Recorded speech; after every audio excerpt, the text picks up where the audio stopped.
The last feature that we'll look at here on Inkscape is to sort of add different graphical elements. In this particular case, we will want to indicate the dimensions of our part.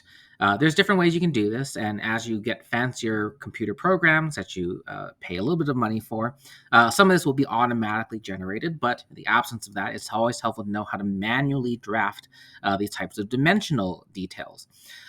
Previously, we've been working with sort of these polygon shapes, squares, circles, rectangles, so on and so forth. To annotate and mark up this figure, I suggest we use this pen tool to draw straight lines to indicate particular dimensions. We can snap to the corner of these things. Again, turning on this snapping is very, very useful for precise work. So we can snap to this handle and click to start our line, pulling it out to a certain distance. If we hold Control, it'll snap it to a particular angle, sort of a nice round angle. And if we double click, we will finish the line. This particular line, quite large as it is, we'll take that down a moment. We can set some dimensions as well. We'll set to sort of a nice round 10 millimeters or so. And we can sort of try to make it as thin as possible so it's as unobtrusive as we can be. In this particular case, Inkscape has a nice feature to set a hairline width, which is sort of the minimum visible width for a line that can be. It is still visible from a decent ways away. It sort of scales appropriately, but make sure we have the minimum least obtrusive line possible. So if we want to indicate the width of this top rectangular section, we can indicate and point to the top and bottom of it, copying our hairline marker. In many cases, I suggest you zoom in so you can align it very particularly here to the so-called cusp node of the corner, sort of that midpoint of the line rather than the bounding box. And here we sort of have two little brackets that indicate that distance. We'll get another line, and we can now snap to the end of this handle, the end of that handle, double click to make that line. And now we can draw a little arrow. We'll change from our hairline back to a thicker line. And let's set it something reasonable like not 25, but 0.25 millimeters, a quarter of a millimeter. So quite a normal, healthy line, thicker than our hairline, much smaller than any of our dimensions so they don't get confused. We can also change the marker style of the head, changing it to an arrow. There's many different options here, but I suggest you stick to the solid-headed arrow for both the head and the tail. Because of how Inkscape deals with these arrows, it will actually shift the dimensions of these, so we'll need to readjust them back down so that the ends of the arrows land where we want them to be. So we'll shift this back down to 10 millimeters or so. You'll notice for these lines that because the lines are capped where they are, we do not need to account for that extra little distance above it due to sort of the line width, and that is reflected by the cap feature.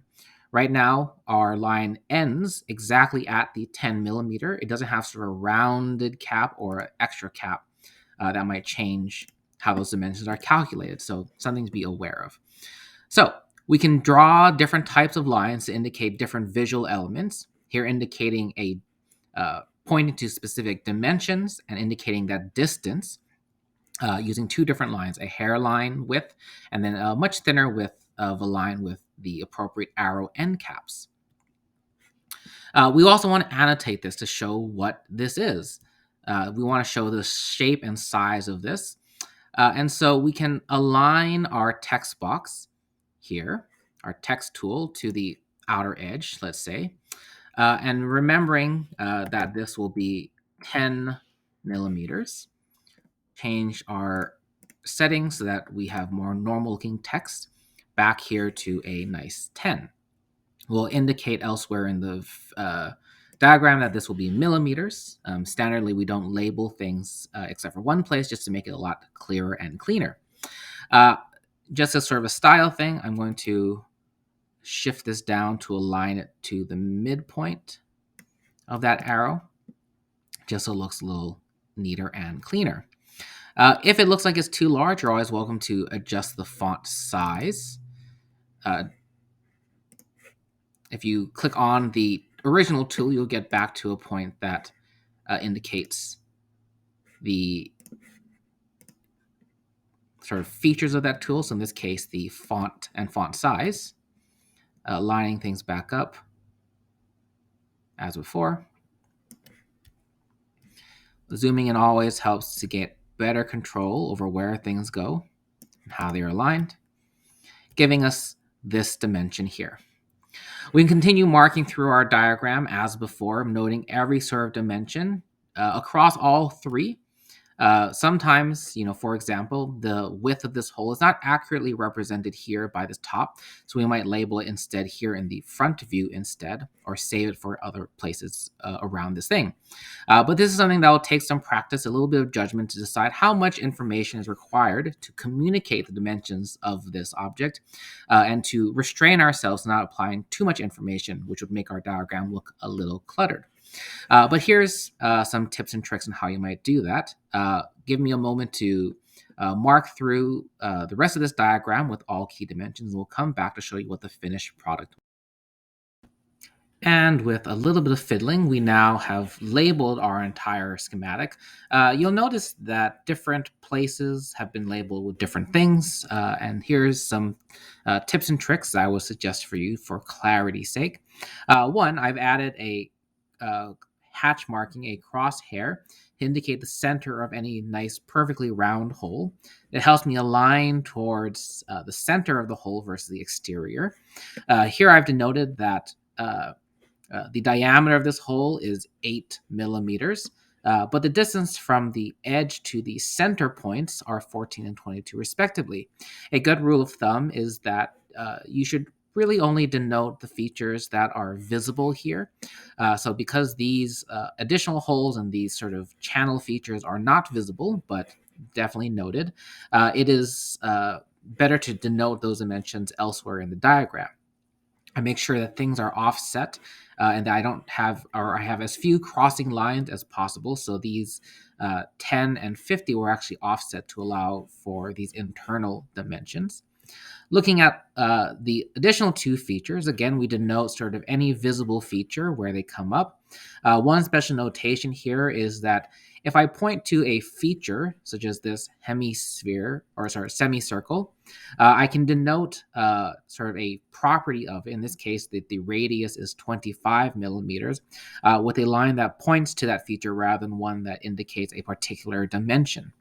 And I've grouped it such that both of the invisible features, the hole depths, are represented here on the same view, on the same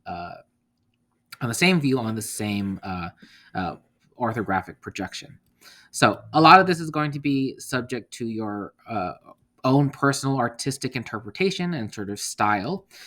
There are some standards, but they vary from field by field, and there are many classes you'll take later on that get into the specifics of how different types of engineers draft different types of figures. But hopefully this gives you a little bit of a guiding point on how to dive into your next problem set, the one dealing with drafting a bunch of these three-dimensional objects. Please let me know if there are any questions here on the 2D Inkscape program. You're welcome to use other ones, but if they're not Adobe Illustrator, then you're a little bit on your own there. But I'll leave you this as your example. This will be posted in Moodle as well. And you are welcome to use this as inspiration for how to approach these problems.